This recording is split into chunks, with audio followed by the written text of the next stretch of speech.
আসসালামু আলাইকুম। দেখেন বাচ্চাগুলো ফুটতে শুরু করেছে। ওখানে কয়েক পিস আছে।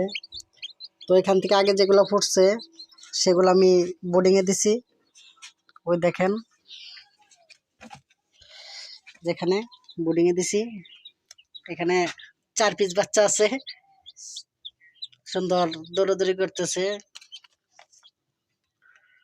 তো এদেরকে খাদ্য দিতে হবে 48 ঘন্টা পর।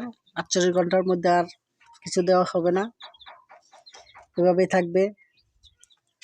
48 ঘন্টার ভিতরে খাবার দিলে হয় কি, তাদের নাভি শুকায় না, সেজন্য অসুখ হতে পারে।